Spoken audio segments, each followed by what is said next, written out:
नमस्ते। मैं Harikishan Meena, assistant professor physics, government girls college खेरवड़ा।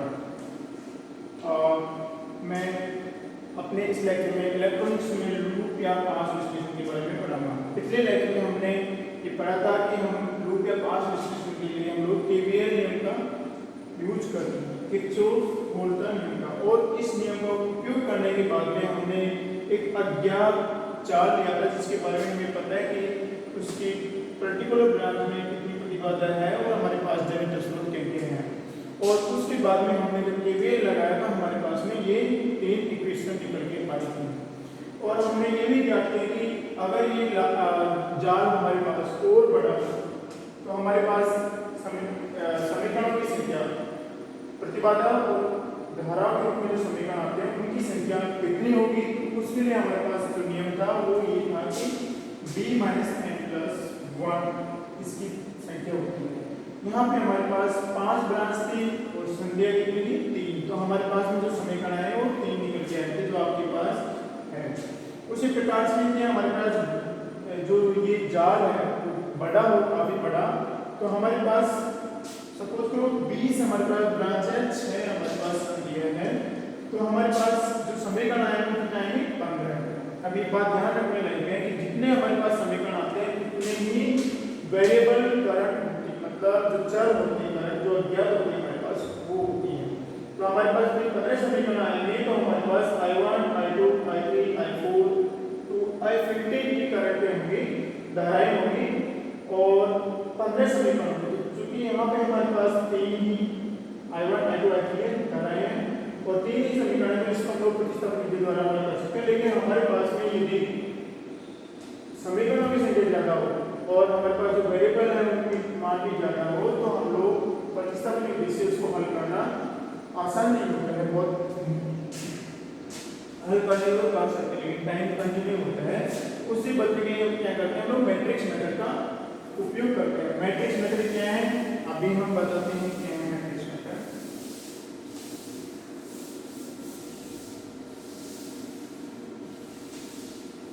Okay, अभी देखो यहाँ पे एक बात और देखो, जैसे ये हमारा पहला लूप है, उसमें हमारा I1 के साथ क्या आएगा I1 Z3, this is Z1 and Z3। Okay, और उसके बाद हमारे पास I2 के रूप में क्या आएगा नेगेटिव में Z3 है, I3 के रूप में कुछ नेगेटिविटी यहाँ पे इस लूप के अंदर I3 का कोई रोल नहीं है। उसी प्रकार से लूप 2 में हम देखते हैं यहाँ पे जो इसमें आएगा करंट बढ़ेगा इसलिए यहाँ पे माइनस का Z3 आएगा और उसके बाद में I2 Z2 आएगा और ये आएगा I2 - I3 Z2। और उसको हल करने के बाद में हमारे पास I1 के लिए तो यहाँ पे सिर्फ Z3 आएगा और I2 के लिए क्या आएगा, इसमें कितनी प्रतिबाधा है वो पॉजिटिव में आएगी 1 2 3, ये Z2 Z3 पॉजिटिव में आएगी और Z4 है वो नेगेटिव में आएगी। उसके बाद में जो थर्ड वो है उसमें देखो I1 का कोई रोल नहीं है तो यहाँ पे 0 आएगा। उसके बाद I2 है उसमें हम लोग -Z4 I2 है और एक प्रतिबाधा जो पॉजिटिव में आएगी इज इक्वल टू n। अब हम लोग क्या करते हैं जो धाराओं के गुणक है उनको एक मैट्रिक्स के रूप में लिखते हैं, हम लोग उसको प्रतिबाधा मैट्रिक्स बोलते हैं। ठीक है, प्रतिबाधा मैट्रिक्स कहते हैं। प्रतिबाधा मैट्रिक्स, प्रतिबाधा मैट्रिक्स क्या है, जो धाराओं के जो गुणक है उसको हम लोग एक मैट्रिक्स फॉर्म में लिखते हैं और उसको बोलते हैं हम लोग प्रतिबाधा मैट्रिक्स। तो ये होती है हमारी Z इक्वल टू,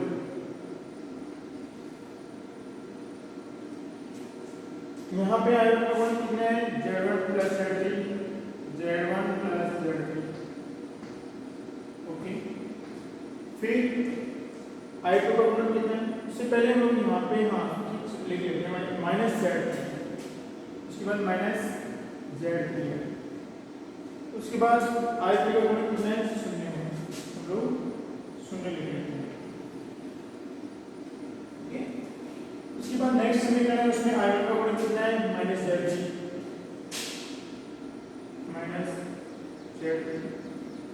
और I2 का गुणन कितना है Z2 + Z3 + Z4,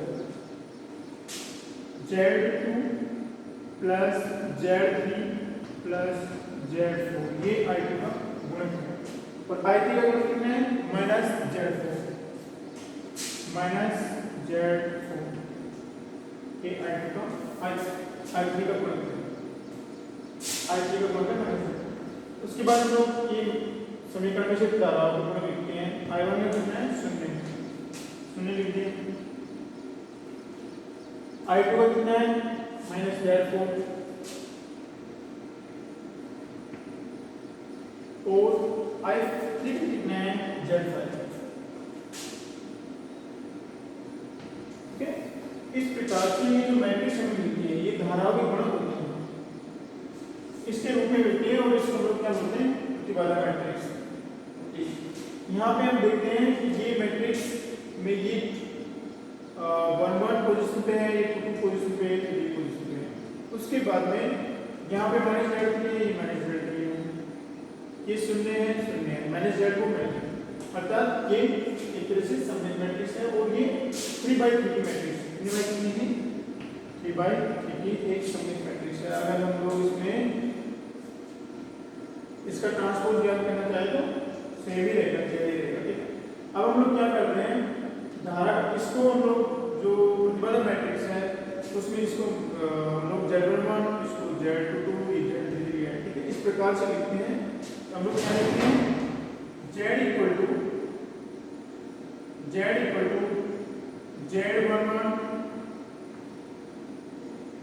Z21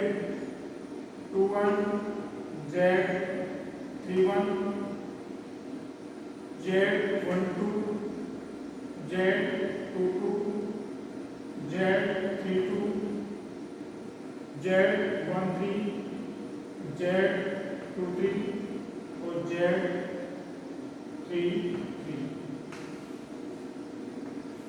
ठीक है। तो यहाँ पे हमारा Z1 कितना हो गया Z1 प्लस Z3, Z22 कितना है हमारा Z2 plus Z3 plus Z4 और Z33 कितना है हमारा Z5। उसी प्रकार से Z12 क्या है हमारा -Z3 है, Z13 क्या है 0 है, Z21 क्या है -Z3 है और Z31 कितना है हमारा 0 है और Z33 कितना है -Z4 और Z33 कितना है -Z4।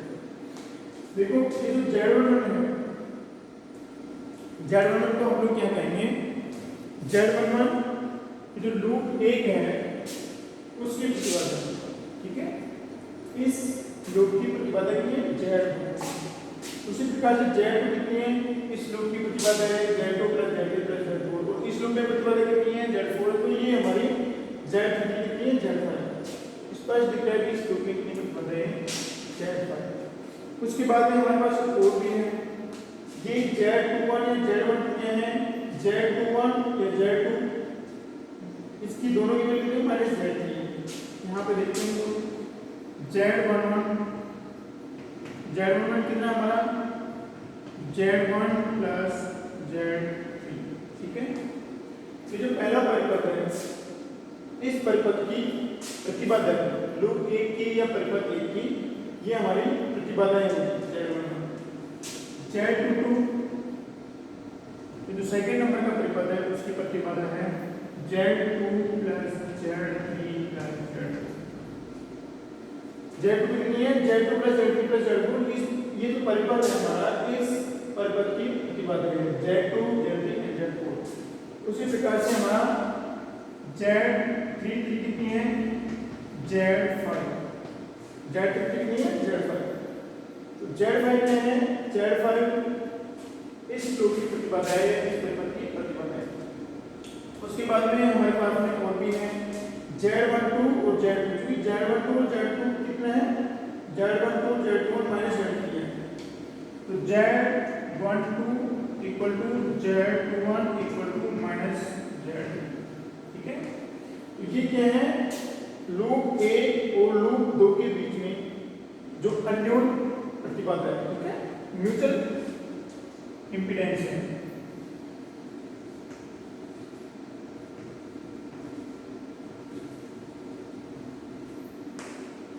लूप 1 और 2 या परिपथ 1 या 2 है लूप 1 या 2 की ऑफ लूप 1 एंड 2, ये हमारी Z11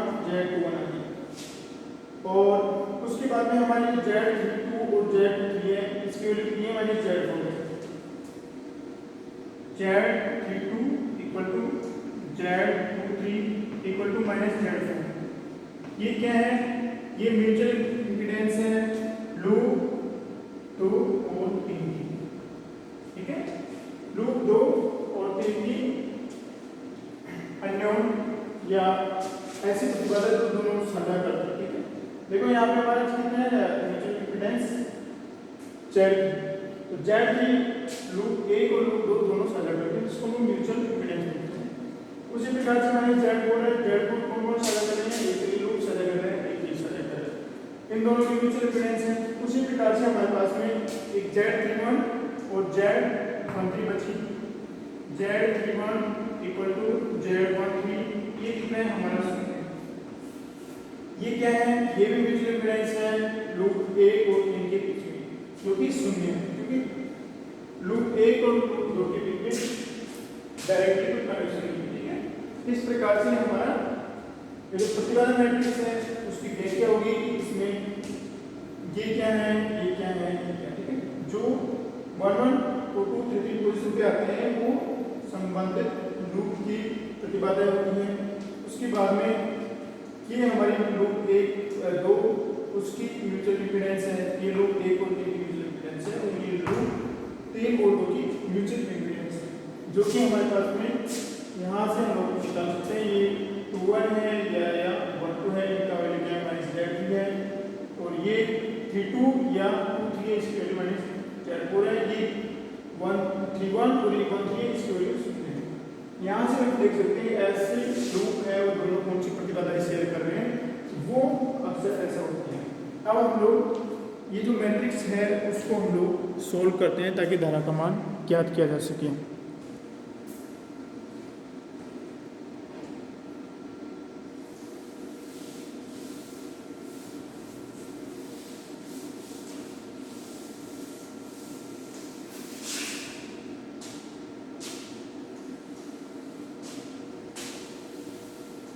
देखो इन तीनों समीकरणों को मैट्रिक्स रूप में इस प्रकार से लिखा जा सकता है।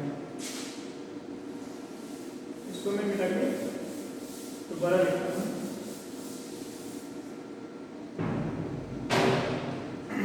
इस प्रकार से लिखा जा सकता है इसको Z1 plus Z3 minus Z3 शून्य, उसके बाद माइनस Z3, और यहाँ पे हमारा Z2 plus Z3 plus Z4, और ये हमारा है माइनस Z4, ये शून्य है, ये माइनस Z4 है, ये हमारा Z5 है, ओके।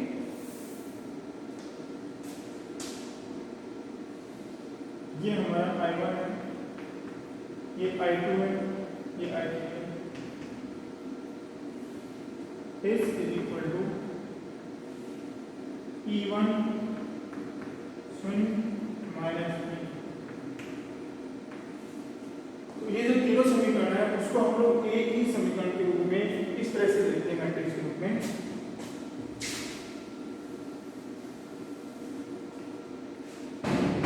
इस प्रकार से लिखते हैं। अब देखो इसको हम लोग इससे मल्टीप्लाई करेंगे तो एक स्तंभ मैट्रिक्स है, ये स्तंभ मैट्रिक्स है, ये भी स्तंभ मैट्रिक्स है, ये त्रिभुज की मैट्रिक्स है। अगर हम लोग इसको इस स्तंभ मैट्रिक्स से मल्टीप्लाई करेंगे तो हमारे पास में एक समीकरण आएगा Z1 plus Z3 time E1 फिर माइनस Z2 टाइम I2 और शून्य टाइम I3, जो कि ये समीकरण है, और इसके बराबर क्या है E1। तो जैसे ही हम लोग इसको इससे मल्टीप्लाई करेंगे स्तंभ मैट्रिक्स आएगी, उसमें पहला स्तंभ का पहला अवयव होगा वो ये होगा 1 1। उसके बाद में हम लोग इसको अगर इस स्तंभ से मल्टीप्लाई करेंगे इस पंक्ति को, तो माइनस Z3 I1 फिर Z2 Z3 Z4 time I2 Z2 Z3 Z4 time I2 और minus Z4 time I3 minus Z2 time I3, this is equal to शून्य, ये शून्य, ठीक है। तो इस प्रकार से जो सेकंड स्तंभ मैट्रिक्स है उसका एलिमेंट में हमारे पास में ये अवयव है, ऐसे कह सकते हैं। और उसके बाद में इसको हम लोग इससे मल्टीप्लाई करेंगे तो हमारे पास में सेम ये एलिमेंट आएंगे, हालांकि इस प्रकार से आते हैं। इसको इससे मल्टीप्लाई किया हमारे पास क्या आया, इसे z1 plus z3 time i1 plus minus z3 time i2 plus 0 time i3। ठीक है, ये हमारे पास एक स्टम मैट्रिक्स है। इसके बराबर हमारे पास में ये है E1। उसी प्रकार से हम लोग इसको इससे मल्टीप्लाई करेंगे तो हमारे पास में देखो ये सेम आ रही है, तो यहाँ पे इससे मल्टीप्लाई करने पे ये आएगा और इसको इससे मल्टीप्लाई करने पे हमारे पास ये आएगा, यहाँ लिख देते हैं। फिर हम लोग इन दोनों मैट्रिक्स की कंपेयर करेंगे तो हमारे इस समीकरण के बराबर ये आएगा, तो हमारे पास ये समीकरण निकल के आता है। ठीक है, इस प्रकार से हम देखते हैं हम इन समीकरणों को इस रूप में हम लोग लिख सकते हैं।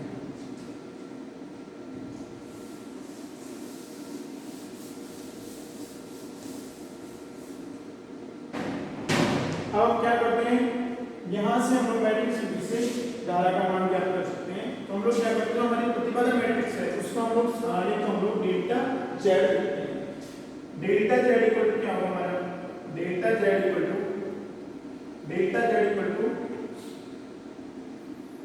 इसका सारण है z1 प्लस z3 माइनस का z3 0 minus z3 z2 plus z3 plus z4 minus z4 और 0 माइनस z4 और ये z5। ये हमारा सारणी हो गया प्रतिबाधा मैट्रिक्स का। अब हम लोग क्या करते हैं, ये जो हमारा ये स्तंभ मैट्रिक्स है उसको हम लोग किसी एक स्तंभ से मल्टीप्लाई करेंगे और उसके संगत हमारे पास जो सारणी का आया उसको हम लोग क्या लिखेंगे, डेल्टा z1। अगर 1 को प्रतिस्थापित किया तो 2, दूसरे नंबर पे स्तंभ को प्रतिस्थापित किया तो हम लोग लिखेंगे डेल्टा z2 और तीसरे नंबर के स्तंभ को प्रतिस्थापित किया तो लिखेंगे डेल्टा z3। तो हम लोग डेल्टा z3 लिखते हैं, डेल्टा z1 लिखने पे डेल्टा z क्या आएगा, इसको हम लोग इससे रिप्लेस कर देते हैं। E1 0 माइनस E2 ये हमने रिप्लेस कर दिया। अब हम लोग बाकी को ऐसे कैसे निकाल लेते हैं, minus z3 z2 plus z3 plus z4 minus z4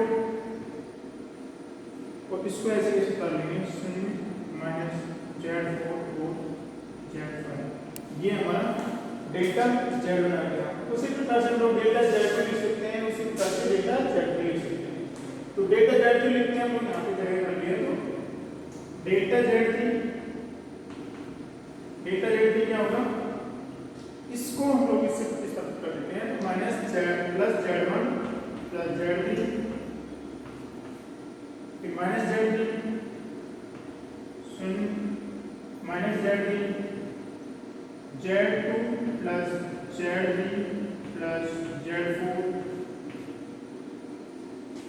और माइनस z4 यहाँ माइनस z4 और इसको हम लोग इस सिस्टम को हम लोग इस सिस्टम से प्रतिस्थापित कर देते हैं। हमारे पास आएगा 0 z4 sorry E1 0 minus E2 minus E2। Okay, ये हमारे पास डेल्टा z है। उसी प्रकार से हमारे पास डेल्टा z बना सकते हैं। तो हम लोग धारा की वैल्यू ज्ञात करने के लिए क्या करेंगे, धाराओं की वैल्यू ज्ञात करने के लिए अगर हमें I1 ज्ञात करनी है तो ये जो प्रतिबाधा मैट्रिक्स जो सारणी है उसमें स्तंभ 1 में हम लोग इस स्तंभ को प्रतिस्थापित कर लेते हैं और फिर जो हमारे पास आता है उसमें हम लोग इसका भाग करते हैं। ठीक है, तो हमारे पास में I1 equal to delta z1 divided by delta z। Okay, ये हमारी I1 है। उसी प्रकार से I2 ज्ञात करने के लिए क्या करेंगे हम लोग, ये जो सारणी है इसमें सेकेंड नंबर का जो स्तंभ है उसको हम लोग इससे प्रतिस्थापित करेंगे और हमारे पास में डेल्टा z2 आएगा। और डेल्टा Z2 में किसका भाग लगा देंगे, delta Z। I2 equal to delta Z2 divide by delta Z। और हमें I3 ज्ञात करनी है, तो I3 ज्ञात करने के लिए क्या करेंगे लोग, इस सारणी के तीसरे स्तंभ को हम लोग इस स्तंभ से प्रतिस्थापित कर लेते हैं। ये करते हैं हमने, वो जो वैल्यू आई है डेल्टा Z की सारणी की, उसमें हम लोग इसका भाग लगाएंगे। I3 equal to delta Z3 divide delta Z। तो ये काफी आसान हो जाता है, क्योंकि हमारे पास में जितने अननोन होते हैं उतने ही हमारे पास इक्वेशन आती है। तो जो हमारे पास जो मैट्रिक्स आएगी, मतलब मैट्रिक्स वो स्क्वायर मैट्रिक्स होगी, ओके। और उसके कारण हम लोग आसानी से मैट्रिक्स की सहायता से जिस भी ब्रांच में हम लोग धारा ज्ञात करनी है उसको हम लोग ज्ञात कर सकते हैं। जैसे हमने यहाँ I1 ज्ञात की, यहाँ पे I2 ज्ञात की, I3 ज्ञात की। उसी प्रकार से अगर यहाँ पे हमारे पास 15 इक्वेशन आती है, तो ये हमारे पास जो प्रतिबाधा मैट्रिक्स आएगी 15 और 15 की आएगी, और यहाँ I1 से लेके I15 आएगा, और यहाँ भी इस मैट्रिक्स में हमारे पास 15 एलिमेंट होंगे। लेकिन हम लोग उसका सारणी सोल्व करके फिर उस सारणी में हम लोग जो भी करंट ज्ञात करनी है उसके संगत स्तंभ में हम लोग उस स्तंभ को प्रतिस्थापित करते हैं। फिर उस सारणी का जो मान आता है उसमें हम लोग प्रतिबाधा मैट्रिक्स की सारणी को इसको भाग देके हम लोग करंट का मान ज्ञात करेंगे। इस प्रकार से हम लोग लूप या पास विश्लेषण में किसी ब्रांच में धारा का मान ज्ञात करते हैं, और लूप और पास विश्लेषण में लूप की वैल्यू का नियम लगाते हैं, और इसमें जो समीकरणों की वैल्यू आती है a b minus n plus 1 आती है। इस प्रकार से ये हमारा लेक्चर खत्म हुआ। Thank you.